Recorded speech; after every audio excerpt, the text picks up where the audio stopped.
দর্শক যারা এই মুহূর্তে দেখছেন, আমরা প্রধান উপদেষ্টার বাসভবন যেটি আছে, প্রধান উপদেষ্টার বাসভবন যমুনার সামনে দাঁড়িয়ে আছি এবং ৩৫-৩৫ স্লোগানে মুখরিত আজকে এই অবস্থান। এবং একই সাথে বলে রাখছি যে ৩৫ পদের সাধারণ শিক্ষার্থী সমন্বয় পরিষদের পক্ষ থেকে ৭ সদস্যের সমন্বয় টিম প্রধান উপদেষ্টা বাসভবন যমুনার ভিতরে অবস্থান করছেন এবং ভিতরে একই সাথে ক্রিয়া উপদেষ্টা আসিফ মাহমুদ আছেন এবং প্রধান উপদেষ্টা ডক্টর ইউনূস সহ মিটিং চলছে। সেখান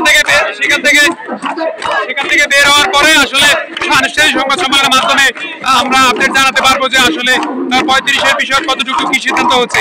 বলে রাখছি যে আজকে ঠিক এই স্থানে সকালে দুপুরের পরে আমরা যখন এখানে অবস্থান নেই তখনই আসলে পুলিশের বাধার সম্মুখীন হয় এবং এই স্থানটি যেটি বলছি আসলে এই স্থানটি ১৪৪ ধারা ছিল এবং ১৪৪ ধারা অতিক্রম করে শিক্ষার্থীরা এখানে পুলিশি বাধা টপকিয়ে আসলে এখানে আসেন এবং আজকে সেই বিকাল থেকে আসার পরে এখানে অবস্থান নেয়।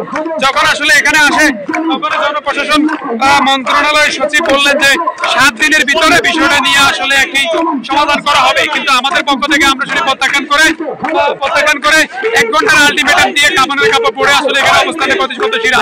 ঠিক তারপরেই ভিতর থেকে আসলে আমাদের সাথে যোগাযোগ করা হয় এবং বলা হয় যে ৬ সদস্যের একটি টিম তাদের ভিতরে আছে। তারপরে আমাদের এখান থেকে ৭ সদস্যের প্রতিনিধি দল ভিতরে গেছেন, আমাদের ৭ সদস্যের টিম ভিতরে আছেন, আলোচনা করছেন।